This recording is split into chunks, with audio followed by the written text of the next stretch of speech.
Bien, seguimos con el estudio entonces de Corintios, Primera de Corintios. No sé si se oye bien. ¿Se oye bien? Yo no me oigo muy bien. Entonces estábamos en el capítulo 2 y voy a intentar avanzar todo lo que pueda. A ver, el texto lo vamos a leer ahora. El contexto, pues, es el versículo 6 cuando habla. Sin embargo, hablamos sabiduría entre los que han alcanzado madurez y sabiduría de este siglo, y sabemos y hablamos que esta sabiduría es básicamente es el evangelio, básicamente, y sabiduría no de este siglo, o sea, no de esta era, o sea, no de este mundo, se puede entender también, ni de los príncipes de este siglo, es decir, de los principales o de los que se consideran sabios según el mundo, etcétera. Todos, hay mucho para englobar ahí, ni de los príncipes de este siglo que perecen. O sea, perecen junto con su sabiduría, su falsa sabiduría. Todo lo que no es conforme al Evangelio perece, o sea, no tiene ninguna posibilidad de continuidad, ¿no? Bien, entonces, bueno, sigue diciendo en el versículo 8, la que ninguno de los príncipes de siglo conoció. ¿Por qué? Porque no eran llamados por Dios para que conocieran la verdad del Evangelio, para entrar en sus vidas y consecuentemente entenderlo. ¿Por qué? Pues muy obvio, si lo hubieran conocido no habrían crucificado al Señor de Gloria. Es interesante porque aquí no está hablando Pablo, seguramente no tenía en mente solamente a aquellos en concreto que mandaron crucificar al Señor, ¿verdad? Los del Sanedrín, algunos Pilatos, bueno, Pilatos no, porque Pilatos no quería que le crucificaran, pero al final accedió, etcétera, sino que engloba a todos los que tuvieron, tienen, yo diría que tendrán, o sea, autoridad en este mundo y que son enemigos de la cruz. O sea, ahí engloba a todos los príncipes o principales de este mundo, ¿no? De este siglo o este mundo es lo mismo. Interesante. Porque si no, pues nunca le habrían crucificado, era lógico. Si hubieran entendido el Evangelio, si los actuales eh, mandatarios, a nivel que sea, entendieran realmente el valor de la cruz, creerían. ¿eh?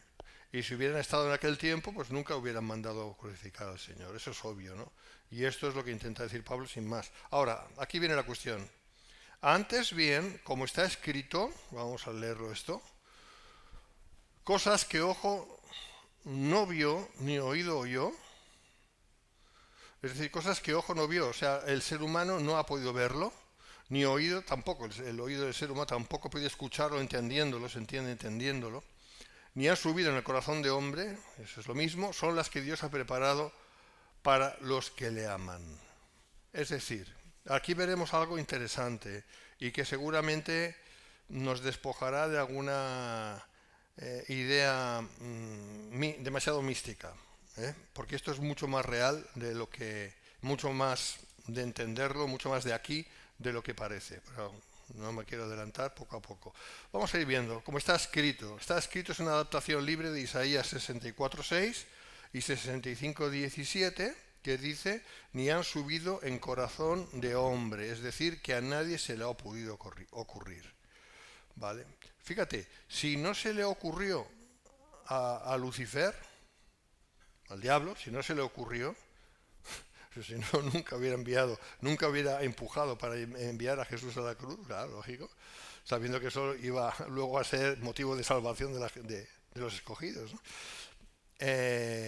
Menos aún a esta humanidad que es lógicamente menos inteligente. Eh, o sea que, y sin embargo nosotros que tampoco somos ningún techado de inteligencia nosotros mismos, somos seres humanos como todos los demás, Dios sí nos ha dado el comprender esto. Y esta comprensión es desde el corazón, o sea, llega desde adentro, es mediante la fe, es un don de Dios, ¿no? Claro. Es interesante, ¿no? Que a nadie se le ha podido ocurrir, a nadie se le ha ocurrido, a nadie se le ocurrió el tema del Evangelio. Es más, a los antiguos creyentes, ¿no? Pues pensemos en Abraham, ¿no? Pensemos en Abraham, que es el padre de la fe, ¿no? No se le ocurrió jamás nada similar, que Dios iba a ser hombre, iba a dar su vida en una cruz. O sea, es una cosa como ya he explicado en estos viernes atrás, ¿no? Como ya he estado explicando, que no cabe en la mente humana, o sea, es imposible, es una cosa absolutamente eh, rarísima, lo voy a dejar ahí, es mucho más que rarísimo, pero no, es incomprensible, no tiene sentido. Pero como de sabio es Dios, ¿no? Que no le dijo a Abraham ni a Moisés siquiera, ¿no? Los dos grandes hombres de la antigüedad bíblica, no les habló de nada de todas estas cosas, ni a los profetas tampoco. ¿Por qué? Porque cómo iban a, ya no digo entenderlo, sino luego plasmarlo por escrito. Bueno, Abraham no escribió nada, pero que sepamos. Pero Moisés sí, ¿cómo lo iba a poner por escrito? Es imposible. No, llegará un tiempo, hermanos tranquilos, que, ¿imagináis algo así? Llegará un tiempo en que Dios se hará hombre, nacerá de una virgen y morirá en una cruz y resucitará, es decir, volverá a vivir al cabo de 3 días y será de esa manera salvador de aquellos escogidos por Dios. Fíjate si se puede decir rápido, pero solo se puede decir rápido. Pero no te lo puedes imaginar a Moisés escribiendo algo así. ¿Por qué? Bueno, en primer lugar porque Dios no se lo dijo, no está revelado en el Antiguo Testamento, porque Dios es sabio, y son las cosas escondidas de Dios, las cosas escondidas, ocultas, escondidas, ese sentido. Y por otro lado es que hubiera sido una bomba para la mente de Moisés, hablando de Moisés, o de Abraham, una bomba, algo imposible de digerir. No lo hubieran podido creer. Bueno, creer te hace creer Dios, pero humanamente hubiera sido que no, no lo hubieran entendido, no lo hubieran podido captar, es imposible. Y no se podía decir antes de que eso ocurriera, se tenía que decir una vez ocurrió. Aquí también hay un factor, no es que Jesús iba a fallar, Jesús no podía fallar, pero Dios siempre concede, en ese sentido se puede decir, el beneficio de la duda, es decir, Jesús tuvo que vivir su vida y tuvo que demostrar su vida de obediencia al Padre. El Padre ya sabía que Jesús iba a obedecer, porque Dios es Dios y Dios lo sabe todo desde antes de la fundación del mundo, eso ya lo sabemos. Pero eso no quita el hecho de que eso se tenía que mostrar y demostrar, como así fue. ¿Bien? Entonces, la cruz no podía venir antes de la cruz. Aunque en la cruz se hace todo, se consigue todo, o sea, todo lo de Dios es por la cruz. Y no hay nada que Dios vaya a hacer en términos de bendición, si no es por medio de la cruz. Un instrumento de maldición, un instrumento de muerte, un instrumento horrible. Pero como Dios sabe cómo cambiar las cosas y hacerlas buenas, ¿no? Podría pasarme horas hablando sobre este tema, pero vamos a ir siguiendo. Entonces, ni han subido en el corazón de hombre. Pues el Evangelio, tal y como lo sabemos, tal y como lo conocemos, tal y como está escrito, es imposible que al hombre se le hubiera podido ocurrir, como ya estoy diciendo, ¿no? Dios siempre sorprende al hombre. La verdad de Dios no se descubre por mediación de los sentidos de percepción humana, como la vista y el oído, evidencia objetiva y empírica. Oye, que es importante, ¿eh? Que es importante, pero en su justa medida. O sea, que es que anteponen la ciencia, diciendo, como ciencia es eso, o sea, observación y evidencia objetiva y empírica. Y dicen, esto es el todo. Madre mía, ¿cómo se equivocan? ¿Cómo se equivocan? Porque es imposible. O sea, entonces estás diciendo que todo lo que existe está subyugado a la mente humana y a la comprensión humana. ¿Y Dios dónde queda? Pero claro, por eso no creen en Dios. Es lógico. No creen en Dios. Es imposible creer en Dios, como se debe creer, y al mismo tiempo creer en la ciencia como máximo exponente de las cosas. Pues se va a tener que elegir. Bueno, es una manera humana de hablar. Nadie puede elegir a Dios, ya lo sabemos. Pero es una manera de hacernos entender, ¿no? Es así. Tampoco a través de la mente, conclusiones racionales, subjetivas, menos aún a través de las emociones. Vivimos en un mundo absolutamente orientado hacia las emociones, ¿no? Hacia los sentimientos. Si me siento bien, entonces estoy bien, todo va bien, todo es perfecto, porque me siento bien. O sea, es tan subjetivo el asunto y el diablo tiene tanta facilidad para engañar al ser humano. Antes no era así. Antes, en épocas anteriores, no todo estaba sujeto a cómo me siento. De hecho, la gente normalmente se sentía muy mal siempre. porque había guerras, porque había hambrunas, porque había pestes, porque no había hospitales, porque bueno, la gente moría, la gente en la Edad Media eran 30 años, ¿cómo se llama esto? ¿Eh? No, uno, por favor. La esperanza de vida, gracias, si no, no lo escucho. La esperanza de vida de 30 años en la Edad Media. 30 años. La verdad que yo me casé. O sea. Entonces, muy felices era un poco complicado, ¿no? Vivían bajo un sistema feudal, estaba hablando de la Edad Media. Vivían bajo un sistema feudal donde el señor feudal tenía dominio absoluto sobre su pueblo, el pueblo que tenía ahí. Y estaba el derecho de pernada y una serie de horrores, ¿no? O sea, ahora quieren que esta sociedad vaya otra vez hacia ahí, ¿eh? Hacia una especie de renovación de la Edad Media, ¿no? Un señor gobernando, reinando sobre todos, ¿eh? Bueno, ves esta historia. Lo que quiero decir es esto, que el ser humano en la antigüedad, pues al menos lo tenía más claro. Yo no estoy aquí para ser feliz. O sea, no era una sociedad eh, vinculada al placer por el placer, ¿no? Sino que mayormente era una sociedad que buscaba el sobrevivir y ya con eso date con un canto a los dientes, que se dice, ¿no? O sea, has podido aguantar 40, 50 años, madre mía, qué bendición. A lo mejor esos años los pasaba esta pobre persona pues sufriendo y sufriendo y sufriendo o escapando de la muerte por los pelos hasta que al final ya no escapó más. Pero era así, era la realidad. Pero hoy en día esta sociedad vive en un engaño. Y el problema es que los cristianos, muchos cristianos, viven también así. Viven en una sociedad que lo que busca es la felicidad como máximo exponente de todas las cosas. Si eres feliz, entonces has conseguido el propósito de la vida. Eso es falso. Esto es falso de necesidad. Absolutamente falso, ¿no? Entonces, pero bueno, dicho de paso, ¿no? Eh, no nos podemos, nosotros como cristianos, no podemos ser dirigidos por un bien que sería el bien egoísta de una supuesta felicidad o de un placer o de un sentirte bien contigo mismo, llámale como quieras, ¿no? Aquello de vive y deja vivir, ¿no? Y estoy hablando de absolutos. Algo de esto sí está bien, algo de eso está bien, es normal que busquemos estar bien. Pero cuando de eso se hace un absoluto, entonces ahí es donde está el error. Porque la pregunta que nos tenemos que hacer es, ¿por qué estamos aquí los cristianos? ¿Para ser felices? Pues eso se enseña en las iglesias, serás feliz. No, no estamos aquí para ser felices, estamos aquí para dar la gloria a Dios. Y eso muchas veces implica no ser felices. ¿Eh? Claro.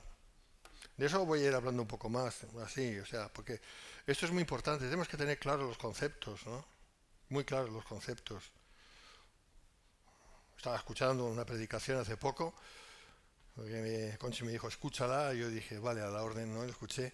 Y, y lo que decía ese predicador, la mayoría de las cosas que dijo eran verdad. Dijo una cosa muy interesante, alguna no, pero la mayoría sí. Y dijo, el propósito del matrimonio no es ser feliz. Si tú te has casado para ser feliz, te has equivocado. La meta del matrimonio como cristianos no es ser felices y comer perdices. Supongo que te gusten las perdices. No, no es eso. Es la santificación de cada uno de los... O sea, son dos, ¿no? Sí, dos. De los dos cónyuges. La santificación, de vivir más...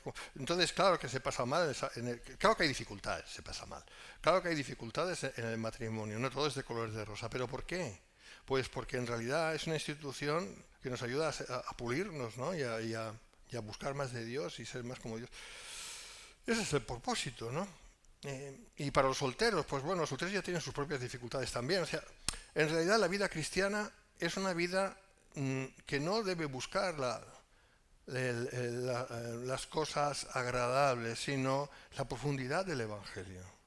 Las cosas que nadie entendió, que no han subido en el corazón del hombre, sino que son cosas de Dios. Y ahí nos damos cuenta que la meta principal es darle la gloria a Dios. Y esto tantas veces implica sufrimiento, porque implica dependencia de Dios. Y cuando más dependemos de Dios, más le estamos dando la gloria a Dios. Etcétera, etcétera, ¿no? Entonces te das cuenta que son dos maneras muy diferentes de encarar la vida. Una manera es la típica, vive y deja vivir, y tú sé feliz y cómete una perdiz, o decir, no, yo estoy aquí para agradar a Dios, con todo lo que eso implica. Nada que ver, teniendo en cuenta que Dios siempre es bueno, ¿no? Dios es bueno, está claro. Porque si Dios solamente, si no fuera bueno, o si no fuera misericordioso, como por bueno que decir misericordioso, pues sería horrible la vida. Sí, sí, luego pues claro, la meta es la vida eterna. Entonces vale, la vida eterna, muy bien, pero mientras tanto, y no es así tampoco, ¿no? O sea, a pesar de las dificultades, Dios nos da momentos fáciles y momentos no tan fáciles, ¿no? Pero siempre la gracia de Dios está con nosotros, ¿no? Y esa es la cuestión. Bueno, pues eso es lo que quiero decir. Entonces la verdad de Dios no se descubre por medio de las cuestiones humanas, bajo de ninguna especie, no, no es así. Porque veremos lo que es esto, ¿no? Lo que Dios ha preparado para nosotros nos supera de estar eternamente perdidos a estar eternamente no solo salvados, sino glorificados. Esta es la meta. Pero claro, esta es la meta, pero nosotros ya lo sabemos. Somos unos afortunados, porque la gente del Antiguo Testamento no tenía esa sabiduría. Dios no la había dado aún. Y bueno, como pues la palabra lo dice en 2 de Pedro 1:4, ¿no? Que somos por medio de las cuales nos ha dado preciosas y grandísimas promesas para que por ellas llegaseis a ser participantes de la naturaleza divina. Vale, pues bueno, tenemos un ejemplo, tenemos el ejemplo del Señor Jesús, que no lo pasó bien, menos mal que fueron pocos años. Él estuvo pocos años aquí en este mundo, pero ¿cómo lo sufrió? ¿Cómo los padeció? Viviendo, siendo él santo, absolutamente santo, viviendo en un mundo horrible. Si para nosotros es horrible, para mí es horrible. Y yo no le llego ni a la suela del zapato. Imagínate para él, ¿no? Vivir en un mundo así. Tanta falsedad e hipocresía que él detestaba tanto, ¿no? De parte de los fariseos, etcétera, etcétera. Así que, pero bueno, gracias a Dios, nosotros sí ya sabemos lo que Él consiguió para nosotros, que llegásemos a ser participantes de la naturaleza divina. MacArthur escribe estas palabras de Isaías 64:4 que de forma errónea se consideraban como una referencia a las maravillas del cielo, y eso lo voy a explicar ahora, se refiere más bien a la sabiduría que Dios ha preparado para los creyentes. Efectivamente, estamos hablando del Evangelio, estamos hablando de la promesa, no del cumplimiento de la promesa. El cumplimiento de la promesa en nuestras vidas todavía no se ha producido. ¿Por qué? Porque aún estamos en este cuerpo sujeto a enfermedad, etcétera, etcétera, etcétera, ¿no? Por lo tanto, las cosas que ojo no vio, ni oído yo, ni ha subido en el corazón del hombre, son el Evangelio. Es decir, lo que Dios ha preparado. No es lo que va a venir en el sentido que ya lo vemos. Porque que yo sepa, ninguno hemos estado en el cielo. Últimamente hay cantidad de vídeos por ahí, cada vez surgen más de gente que ha ido al cielo y ha ido al cielo, ha muerto, ha ido al cielo o ha vuelto. Mira, yo no me creo nada, tío. ¿Qué quieres que te diga? Al final, y cada uno dice una cosa diferente. Mira, no, esto es un buen negocio, también te lo digo. Yo no quiero saber nada de estas cosas, porque si no están en la Biblia, yo no quiero saber. ¿Vale? Ya de entrada. Hay ministerios por ahí que se forran con todo esto. Mejor que enseñen la palabra, aunque se forren menos. Mira, ¿vale? Porque estas cosas que están escritas aquí en 1 Corintios tienen que ver con la promesa de Dios, el Evangelio, y nosotros lo conocemos y lo creemos, y eso es el milagro de Dios. Y estas son las cosas que ojo no vio, ni oído yo, ni han subido en el corazón del hombre. Pero nosotros lo tenemos ya, porque es esa sabiduría de Dios que nos ha sido otorgada por medio de la fe. Ahora, ¿cuál va a ser? Y sabemos que vendrá la vida eterna, pero con que no hemos estado ahí, no sabemos, ni tenemos por qué saber lo que vendrá. A lo mejor vendrá dentro de una hora, quién sabe. O sea, no sabemos cuándo va a ser. ¿Vale? Pero el sentido de 1 Corintios, como dice MacArthur, no es en cuanto a lo que va a venir, que claro que va a venir, sino en cuanto a lo que estamos experimentando ahora en estos cuerpos de carne, ¿vale? Y la gran diferencia es que la gente del mundo no se apercibe de nada, mientras que nosotros sí. Y cuanto más nos acercamos al Señor, más nos vamos apercibiendo, más vamos entendiendo, no solamente sobre la verdad en sí del Evangelio de salvación, sino también acerca de los tiempos, acerca de una escatología sana, porque la Biblia lo enseña, y un deseo de que el Señor Jesucristo vuelva. Y el que no tenga estas cosas, es que si es cristiano, si no tiene estas cosas, está muy corto, anda muy corto, muy corto, muy corto. Por eso esta iglesia yo creo que es una de las razones por las cuales no crece mucho, porque no hay mucha gente que esté dispuesta a realmente entender las cosas conforme la Biblia enseña las cosas que han de venir. Mucha gente lo que busca es la felicidad, que Dios me ama, que Jesús me ama, que Dios me va a hacer próspero, y cosas por el estilo, que en su justa medida están bien. Pero eso de saber sobre... es que claro, es que aquí en la vida esta es un valle de lágrimas, ¿eh? Eso ya no gusta a la gente. Y saber lo que va a venir conforme Apocalipsis le enseña, tampoco le interesa a la gente. Pero cuando digo la gente me estoy refiriendo a cristianos, ¿eh? Así que es muy triste eso. Vale, esto ha quedado claro. Seguimos. Versículos 10 al 16. Vamos a ver estas cosas. Esto habla de la sabiduría que salva y que el hombre no puede conocer por sus propios medios. Nos es revelada por Dios. Él la da a conocer por medio de revelación, inspiración e iluminación. ¿Vale? La revelación y la inspiración fueron dadas a quienes escribieron la Biblia. O sea, nosotros no tenemos revelación. La revelación es la Biblia y ya nos ha sido dada, ¿vale? O sea, no existen ahora escritores bíblicos en el sentido de profetas bíblicos como en la Biblia, ni siquiera en el Nuevo Testamento, que recibían palabra, como los apóstoles que recibían palabra y la escribían y eso era palabra de Dios y es palabra de Dios. No, eso ya no existe, el canon está cerrado. Por lo tanto, la revelación es toda la que tenemos, es esta y es de sobras. Ahora, la iluminación sí, necesitamos la iluminación, que esa es la obra del Espíritu Santo, sobre la revelación. Esto muchas veces lo he explicado ya, ¿no? Entonces, la iluminación es dada a todos los creyentes que procuran conocer y entender esa verdad divina escrita en las páginas de la Biblia. Aquí hay un trabajo que nosotros tenemos que hacer y es conforme a la santificación personal. ¿Vale? O sea, hay dos tipos de cristianos, hay más, pero bueno, hay dos que quiero resaltar. Está el cristiano que busca a Dios, pero busca a Dios bien, en la palabra de Dios, que en oración, en la palabra de Dios, y todo lo que es conforme a la palabra de Dios, pues eso es lo que recibe, se queda con ello, entiende bien la palabra, sabe cómo manejarla, la sabe trazar bien la palabra. ¿Por qué? Porque lo ha estudiado, porque se ha interesado, porque se interesa y porque quiere conocer, porque quiere la verdad de Dios. ¿Por qué? Porque ama a Dios, claro, si no, no haría eso. ¿Vale? Está el cristiano que es un buen hijo de Dios y que, bueno, conforme a eso, pues vive una vida lo más cercana a lo que sabe y eso es lo que quiere. Vale, eso ya lo sabemos y seguramente podríamos añadir más cosas. Pero estamos hablando en cuanto a conocimiento. Es el conocimiento que extrae de la palabra y se lo aplica. Y luego está el segundo cristiano, que es todo lo contrario. Y digo cristiano, Digo cristiano. O sea, persona salvada, pero que no se esfuerza porque tiene otras cosas en el corazón, porque permite su corazón esté invadido por otros deseos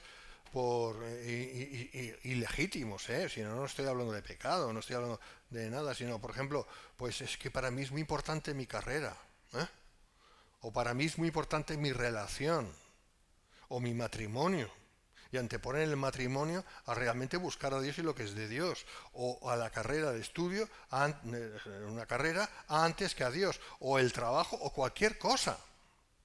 ¿Vale? Son cosas muy lícitas y muy legítimas, pero cualquier cosa que sea más importante que Dios, entonces ahí sí es pecado. Y eso es ilegítimo. Porque ¿qué dice el mandamiento? Amarás al Señor tu Dios con toda tu mente, con todas tus fuerzas, con todo tu corazón.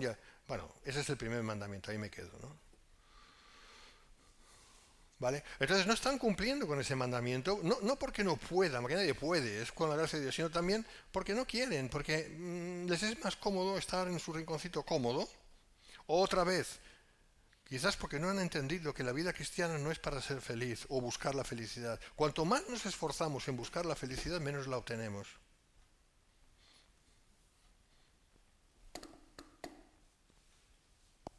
Cuanto más nos esforzamos en buscar la felicidad, la satisfacción personal, el estar bien, por encima de nuestro deber de agradar a Dios, menos obtenemos estas cosas.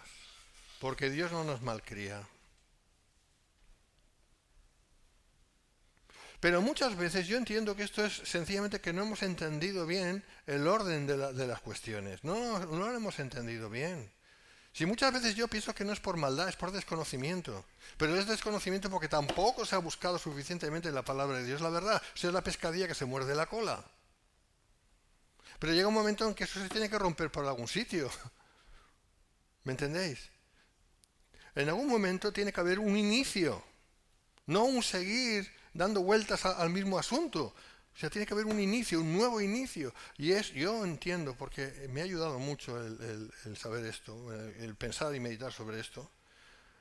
Me ha ayudado mucho el entender que la meta nuestra, pero la meta no final, sino la meta del día a día, no es ser feliz, sino agradar a Dios. Con lo que implica, que no tengo tiempo ahora para explicarlo. Bueno, sí, una cosa puedo decir. Yo sé que agrado a Dios cuando en medio de la dificultad yo digo, Señor, da igual. Lo importante es que seas tú glorificado. Porque tú todo lo puedes hacer, Señor. Hablo desde el corazón. Tú todo lo puedes hacer. Todo. Tú tienes el poder para hacer todas las cosas. No hay nada difícil para ti. Nada absolutamente difícil. Nada. Por lo tanto, yo confío en ti, Señor. De lo que vaya a ocurrir, va a ser tu voluntad. Y si es tu voluntad, amén.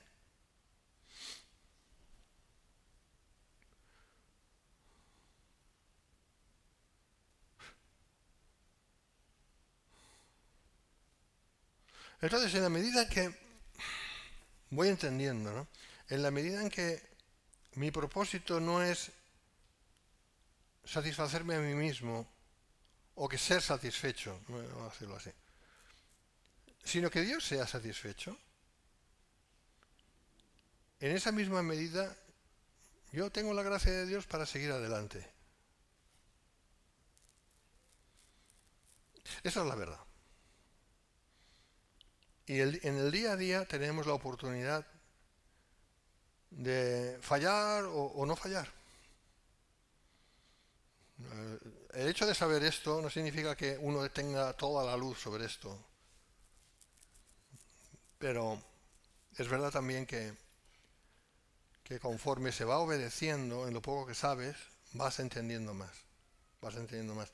Y llega un momento en que estás por encima de todas las cuestiones. No digo que sea de la noche a la mañana, pero yo sé que va a ser así y es así. ¿Por qué? Porque la gracia de Dios te sostiene.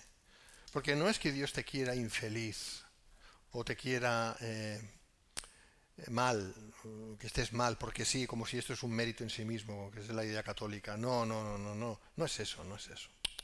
Dios es un buen padre. Dios lo que quiere es que a través de renunciar a uno mismo, a través de que uno renuncie a sí mismo, en todo eso implique, él tener la posibilidad de poder glorificarse, y lo cual implica enviar más de su gracia, conforme a su misericordia, más de su gracia, de manera que ya no te sostienes tanto tú, te sostiene Él cada vez más. No importan las circunstancias. Ahora vas y lo vives, porque claro, esto está aquí, es el concepto, pero ese es el camino, ¿eh? Y si te das cuenta, piensas en Jesús, así vivió Él. Así vivió Él, en total dependencia del Padre.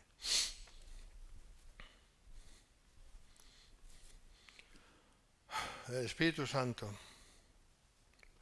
Bueno, volvemos a la cuestión. Versículo 10. Pero Dios nos las reveló, todas estas cosas que hemos visto, a nosotros por el Espíritu, porque el Espíritu todo lo escudriña aún lo profundo de Dios. Esta es una frase que es un poquito complicada de entender. De hecho, es complicada de entender. O sea, ¿qué es lo que quiere decir? que el Espíritu todo lo escudriña, vale, eso sí, se entiende, pero aún lo profundo de Dios, como que el Espíritu no fuera Dios. El Espíritu es Dios. Bueno, aquí vemos un atisbo de la Trinidad, ¿no? Aquí vemos un atisbo de que Dios no es una sola persona, ¿eh? Pero vamos a ir viéndolo. Las cosas que ningún príncipe de este mundo, que ese es el contexto, ni vasallo de príncipe pudieron ver ni entender, ¿vale?, no son reveladas por el Espíritu Santo. El Espíritu Santo, la tercera persona de Dios, es el agente que trae luz y nos da entendimiento sobre las cosas, ¿vale? Nos lleva a toda la verdad. Dios nos las reveló. Por medio del Espíritu Santo, Dios revela su verdad salvadora. El Espíritu es el único que califica para tal labor porque Él conoce todo lo que Dios conoce al ser el mismo Dios. Así como en las referencias a nosotros de estos versículos, Pablo alude en primer lugar a sí mismo y en cierto sentido a los creyentes que han recibido la palabra para consignarla por escrito, como los apóstoles y sus asociados que escribieron el Nuevo Testamento. O sea, él está hablando en nombre de sí mismo y de los que recibieron la revelación, ¿vale? Esto es en primer lugar, cosa que a nosotros eso ya no, como ya he explicado antes. Ahora, el Espíritu Santo nos lleva a toda la verdad, eso es a todos los cristianos. Eso fue a aquellos hombres de Dios de aquel tiempo y es a nosotros también. Y aquí está la cuestión. La palabra escudriña no sugiere algo incompleto. No es como que el Espíritu necesita saber, a ver, como nosotros, ¿no? Tenemos que escudriñar porque somos incompletos y con que somos incompletos, porque somos muy necesitados, necesitamos aprender, necesitamos escudriñar las Escrituras. No es este el sentido. No es este el sentido en cuanto a Dios o al Espíritu, que es lo mismo. Sino todo lo contrario. Implica plenitud de conocimiento. O sea, lo escudriña, todo es como que ya lo ha escudriñado, o sea, que lo sabe todo. El Espíritu lo sabe todo, no tiene que ir sabiendo. ¿Me entiendes? Pero tú no puedes imaginarte el Espíritu Santo como, uy, esto no lo sé. A ver, voy a ver si escudriño. No, es como que desde la eternidad, desde siempre, Dios lo sabe todo. ¿Vale?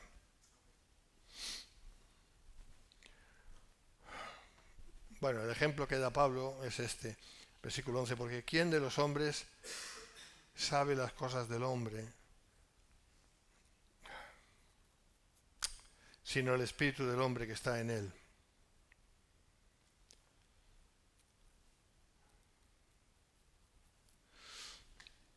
¿Qué sabe mi espíritu? Pues si mi espíritu soy yo. ¿Me entiendes? Tu espíritu eres tú. O sea, no somos un ser ajeno a nuestro espíritu. No podemos disociar nuestro cuerpo por un lado. Bueno, el cuerpo es mortal. Pero imagínate que no lo fuera. Imagínate que nuestro cuerpo no fuera mortal, sino que fuera un cuerpo como Dios lo diseñó en un principio, para vivir para siempre, ¿vale? Para que te sea más fácil el entendimiento. Espíritu y el alma, o sea, se entiende espíritu y alma, ¿no? Pues sería lo mismo. Un cuerpo que vive eternamente, ¿no? Y un espíritu que es parte intrínseca de ese cuerpo, que vive eternamente, que de hecho le da vida al cuerpo, el espíritu da vida al cuerpo, y el alma, que es, bueno, pues el entendimiento, la voluntad, las emociones, que es parte de todo este es el ser humano, básicamente. ¿Me entiendes? Entonces, sí, podemos decir, es cuerpo, alma y espíritu, claro que sí, naturalmente, pero en realidad es un solo ente, ¿no? Entonces, claro, cuando decimos, porque como dice Pablo, ¿quién de los hombres sabe las cosas del hombre? Sino el espíritu del hombre que está en él. Es decir, el hombre se conoce a sí mismo, no de una forma absoluta, ya lo sabemos, pero tú sabes de ti mismo bastante, ¿no? ¿No? No digo todo, pero sabes mucho. No sabes todo porque eres un ser caído, yo no, ¿eh? Sí. somos seres caídos, entonces no sabemos todo porque fallamos, ¿no? Y a veces tenemos reacciones, yo el primero, tenemos reacciones que decimos, pero Dios mío, ¿qué me ha pasado? ¿No? ¿Pero por qué? Pues porque no nos conocemos tanto, pero nos conocemos suficientemente como para decir, si tenemos que hablar de nosotros mismos, decir esto, decir aquello, ¿no? Este es el ejemplo que da Pablo. Bueno, pues cuando luego, en cuanto habla del hombre, luego dice, así tampoco nadie conoció las cosas de Dios, sino el Espíritu de Dios. Claro, eso es solamente, lo primero es solamente un ejemplo, lo segundo es absoluto, absoluto. El Espíritu de Dios conoce de Dios porque el Espíritu de Dios es Dios. Así dicho de paso, esos que niegan la deidad del Espíritu Santo van dados, ¿eh? Van dados. Nadie conoce las cosas de Dios sino el Espíritu de Dios. Dios, siendo Padre, no a pesar, no quiere decir ninguna, no quiero añadir nada de negativo ahí, siendo Padre, Hijo y Espíritu Santo, en realidad es un solo Dios. Pues la Biblia habla de un solo Dios, no de tres dioses. Pero claro, es un Dios presentado, manifestado en tres personas distintas. Así como el ser humano, pues es cuerpo, alma y espíritu, ¿vale? Así que somos un ejemplo, es lo que Pablo también quiere decir, somos un ejemplo de lo que es Dios en ese sentido, no más allá, en ese sentido, ¿no? O sea, tú nunca pensarás que tu espíritu se va a ir por ahí. Ostras, mi espíritu se ha ido. O cosas por el estilo, ¿no? Nos vamos juntos a todas partes. Yo voy conmigo mismo a todas partes. Y tú también. Mal asunto si no. ¿Vale? Bueno, vamos a ver lo que he puesto aquí, porque esto lo escribí hace 20 años, a ver qué. Porque ¿quién de los hombres? Pablo aclara su análisis con una ilustración. Desde el punto de vista humano, solo el espíritu del hombre sabe y comprende los pensamientos íntimos del hombre. Bueno, ese espíritu del hombre se refiere al yo o la autoconciencia, ¿vale? Ya está. Es decir, en términos humanos, en cuanto a mí, solo yo me conozco. Claro, en términos humanos. Mis íntimos pensamientos son solo conocidos por mí. Yo te puedo estar mirando así y estar pensando en cualquier cosa y tú pensarás, ya sé en qué estás pensando. Yo te diré, mientes, no tienes ni idea. Porque no vemos los pensamientos de los demás, faltaría. A veces un poco, ¿eh? Pero no. Vale. Esta analogía nos sirve para entender que así sucede con Dios. Solo el Espíritu de Dios conoce en total profundidad la mente de Dios. Ningún ser creado tiene acceso a esa maravilla a no ser que el mismo Espíritu la revele si quiere. Seguimos, versículo 12. Y nosotros no hemos recibido el Espíritu del mundo, sino el Espíritu que proviene de Dios para que sepamos lo que Dios nos ha concedido. Gloria a Dios. Aquí en mayor lugar se está refiriendo a sí mismo. Porque Pablo sabía que era receptor de la palabra de Dios, es decir, de la revelación de Dios, para darla a conocer. Pero eso es una salvedad, porque el ministerio apostólico crístico, o sea, de Cristo, ya cesó, como es normal. Porque yo no creo que Pablo esté viviendo en ningún sitio por aquí, ¿no? No, ni Pedro, ni Juan, ni ninguno de los 12, ¿no? Entonces, eso fue el tiempo que fue, para lo que fue, y su legado, que en realidad es el legado del Espíritu Santo, a través de ellos, ha quedado plasmado en un libro que son 66 libros, bueno, tanto Antiguo Testamento como Nuevo Testamento, se llama Biblia, ¿vale? Por eso el plural se refiere a los apóstoles y demás escritores de la palabra de Dios, ¿vale? Esto significa que fueron inspirados de tal manera que Dios dio de forma gratuita el don de su palabra. Esto es lo que nos diferencia de aquellos hombres. O sea, nadie puede decir, no, yo es que Pablo, igual que yo, igual que tú, Pablo, Pedro. No, hombre, a ver, sí, desde una perspectiva humana, eran seres humanos, y débiles y falibles como todos, sí. Pero fueron escogidos por Dios, Juan, etcétera, fueron escogidos por Dios para una misión irrepetible. Ahora, aquí no vamos a poner en ningún altar a ninguno de ellos, como hacen los católicos romanos. Aquí vamos a poner en un altar, si se puede decir así, la palabra que ellos dieron, no la suya, la de Dios, que ellos fueron mediadores para que esa palabra llegara a nosotros.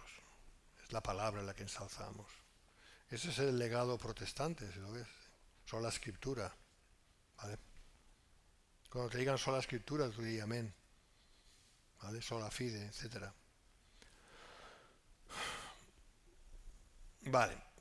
Fue a través de este proceso de inspiración que los pensamientos espirituales se convirtieron en palabras espirituales para dar vida.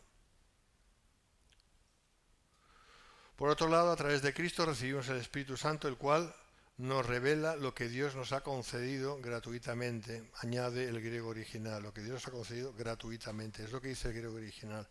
¿Qué significa? Que no hay precio que pagar por eso. Es un don de Dios. Es una demostración clara y práctica del amor de Dios hacia todos aquellos que creemos y confiamos en Él y sus promesas. Versículo 13, lo cual también hablamos, no con palabras enseñadas por sabiduría humana, sino con las que enseña el Espíritu, acomodando lo espiritual a lo espiritual.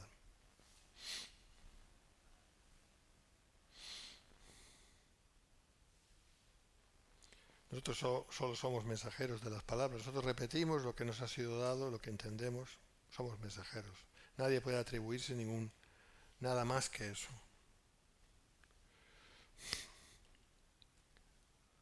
Porque solo la gente espiritual puede revelar lo espiritual de Dios. ¿Por qué? Porque el mismo Espíritu de Dios está en ellos, o sea, en nosotros. Somos templo del Espíritu Santo. Por eso solo nosotros podemos decir lo que realmente, si somos obedientes a Dios y si estamos en línea con Dios, solo vamos, o aún Dios nos puede usar sin como que Él quiera, vamos a decir las cosas que Dios quiere que sean dichas, ¿no? Del hombre espiritual proceden las cosas espirituales. Por eso nos encontramos que cuanto más realmente espirituales somos, más rechazo sufrimos de la gente del mundo y aún de nuestras propias familias. Pero eso es buena señal. Eso es señal de que andamos bien. Nos tendría que preocupar si todo el mundo nos aceptara mucho, nos quisiera mucho, nos arropara mucho y nos recibiera mucho. Eso es preocupante. No porque en sí mismo sea malo, sino porque sería un síntoma no muy bueno. No muy bueno. Es imposible intentar agradar a la gente y agradar a Dios al mismo tiempo. Es que no se puede. No se puede. Puedes hasta cierto punto, pero luego hay un punto en que ya no. Tendrás que decidir qué hacer. No, pero es importante la amistad. Sí, es importante hasta donde sea importante. Pero cuando ya entra en rivalidad con la verdad del Evangelio, ahí no, ya no, la amistad ya hasta ahí. Hasta ahí hizo un año. No se puede ir más allá. Otra vez volvemos, no estamos aquí para ser felices, sino para agradar a Dios. Claro, es que es así, es que no, o sea, y no nos engañemos, ¿eh? El mensaje cristiano es radical hasta la raíz de las raíces. Somos extrema, más que extrema, derecha, no sé si llamarle derecha, pero somos muy extremos en comparación a este mundo laxo, que solo busca la autocomplacencia, que no la consigue tampoco, y que está destinado al infierno, al lago que arde con fuego de azufre. O sea que, por eso, claro, es que fíjate la diferencia que hay entre el infierno y la majestad y la gloria del cielo, que no tienen nada que ver. De la misma manera que no tiene nada que ver una cosa con la otra, aquí y ahora esto es un reflejo de lo que será luego. No busquemos que los demás nos aplaudan, nos vitoreen y nos digan que nos quieren mucho de verdad y tal. No busquemos eso. Busquemos el agradar a Dios. En la medida en que podamos ser amigos de los demás está genial, pero cuando ya entran conflictos de interés, ahí es donde tenemos ya que ser muy como Jesús fue, ¿no? Es verdad que Jesús comía con las prostitutas y hasta con los fariseos, ¿eh? Hasta cuando ya se mosqueaba, por decirlo así, y ya decía al fariseo aquel, pero, o sea, he entrado en esta casa, no me has dado ni siquiera para lavarme las manos, ¿no? O sea, o cuando le criticaban porque comía con las prostitutas y él supo cómo responder, ¿no? ¿Te das cuenta? Ahí se acababan ya las amistades. ¿Y nosotros qué? ¿Somos diferentes? Esto nos da mucho que pensar. Acomodando lo espiritual a lo espiritual. En griego, comparando lo espiritual con lo espiritual.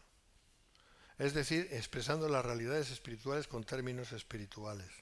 Lo espiritual siempre se acomoda a lo espiritual, nunca a lo carnal. Estamos hablando aquí de moral, básicamente de moral. O sea, nunca podremos vivir una vida cristiana como Dios quiere y al mismo tiempo ser inmorales o amorales. Olvídate. ¿Vale? Y la inmoralidad es mucho más que el pecado sexual o emborracharse o algo por el estilo. Hay muchas más cosas. En la medida en que estemos levantando el conocimiento humano por encima de la revelación de Dios, eso es inmoral. Es lo que hablé antes de la falsa ciencia, ¿no? No se puede acomodar. Ya está, tendrás que elegir. De la misma manera, dice Santiago, que de una misma fuente no sale agua dulce y amarga, ¿no? No puede existir contradicción posible. Y aquí quería llegar yo. Pero el hombre natural no percibe las cosas que son del Espíritu de Dios porque para él son locura, necedad, dice el griego. Y no las puede entender porque se han de discernir espiritualmente. ¿Y quién discierne espiritualmente, humanamente hablando? ¿Quién discierne? Los cristianos. Los cristianos que aman a Dios y buscan el agradar a Dios. Claro.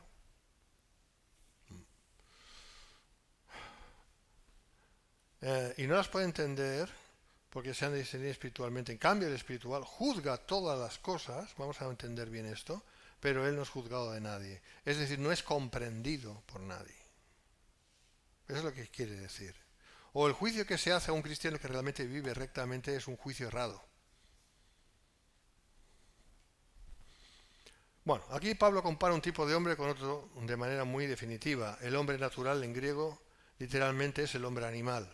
¿Vale? El hombre natural es el hombre animal. Es decir, el que se rige solamente por sentimientos, propia necesidad, en fin.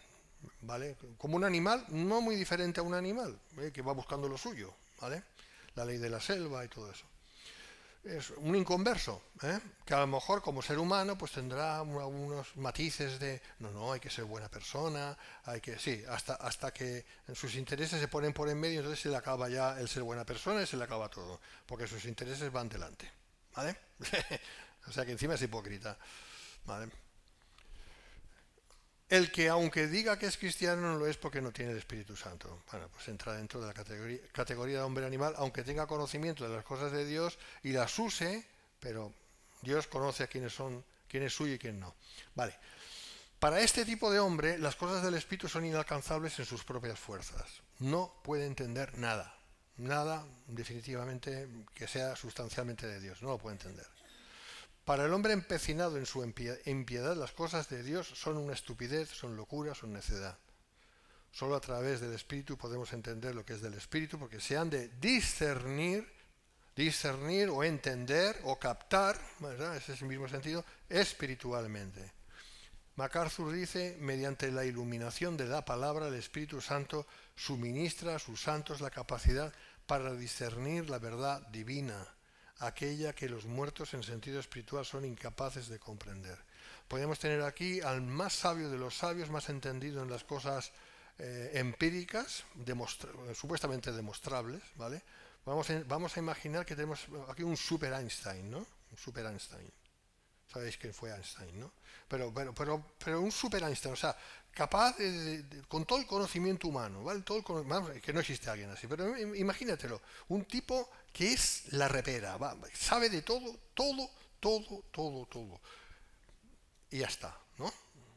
¿Podría entender el Evangelio? No.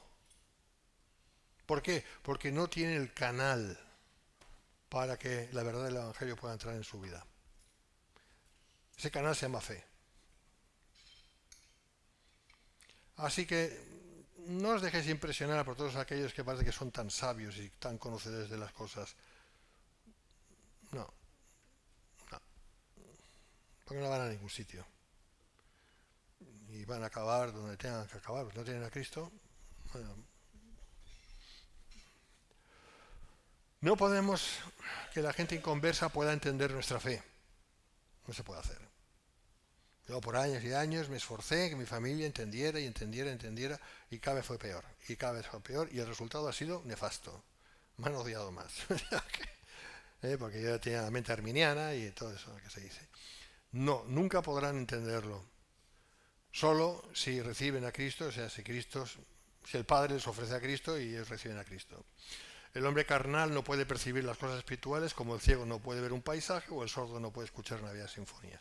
Tú puedes decir, a ver, sordo de toda la vida, mira, te voy a poner una música, te voy a explicar cómo es la música. Y el sordo llega, a ver, no, puedo ver, no estoy ciego, puedo ver.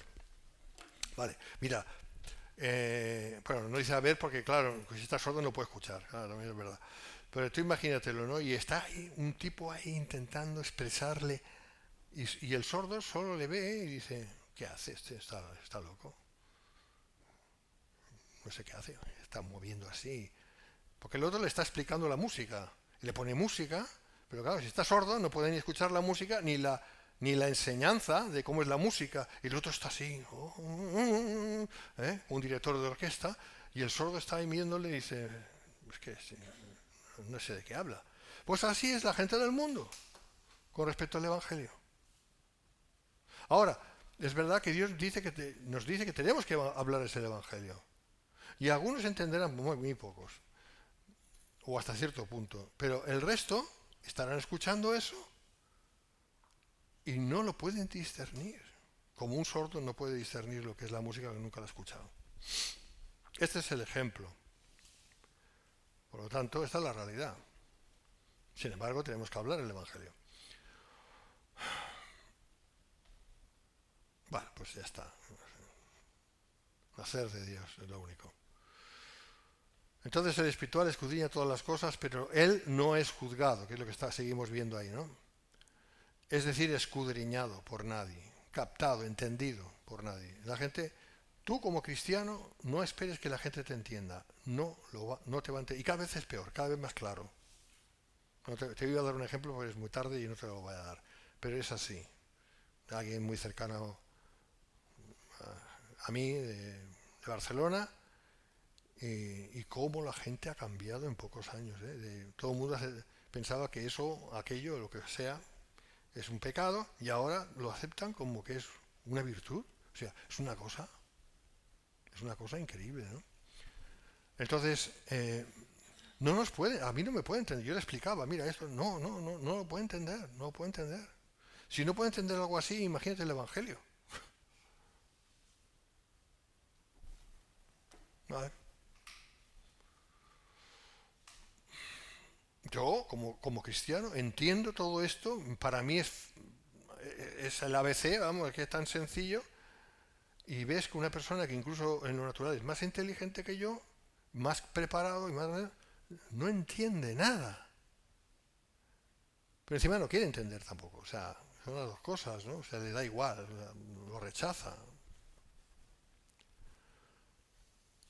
Pero encima, estas personas te juzgan, ¿no? O sea, porque claro, ellos llegan a sus propias conclusiones acerca de ti o acerca de mí.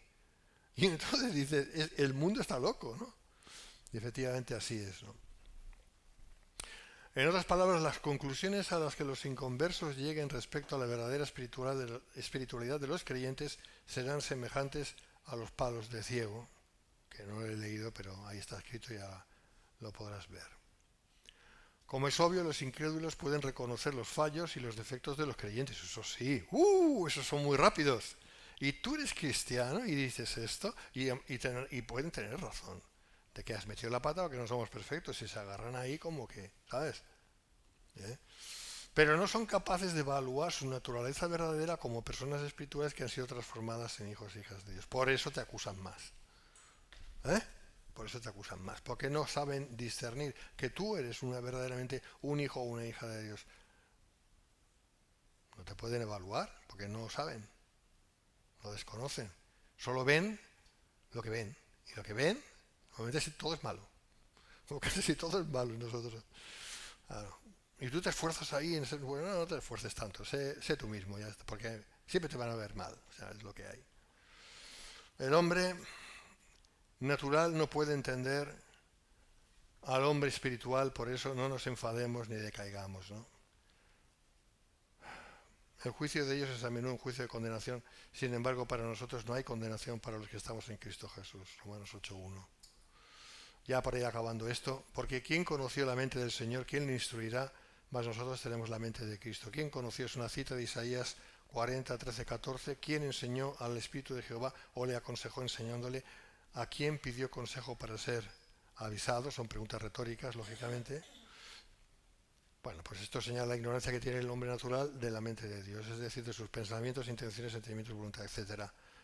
Dice MacArthur, cita de Isaías 40:13, la misma palabra se traduce entendimiento en 14, 15 y 19. Los cristianos son capacitados por la palabra y el Espíritu para conocer los pensamientos de su Señor.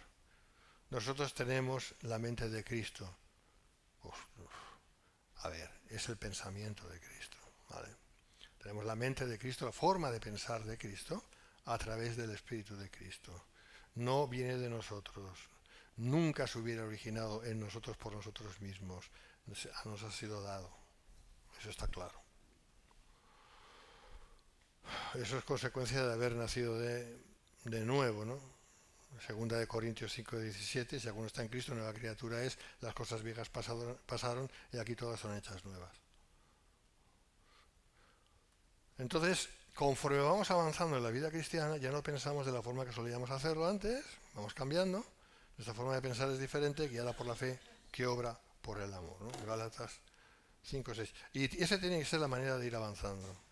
A veces el camino es difícil, a veces el camino es muy tortuoso, muy difícil, pero ahí es ahí donde buscamos más de Dios, nos agarramos más de Dios y seguimos, porque eso es lo que hay que hacer, eso es lo que vamos a hacer. Ya está. Pues nada, esto es la cosa. Dios os bendiga.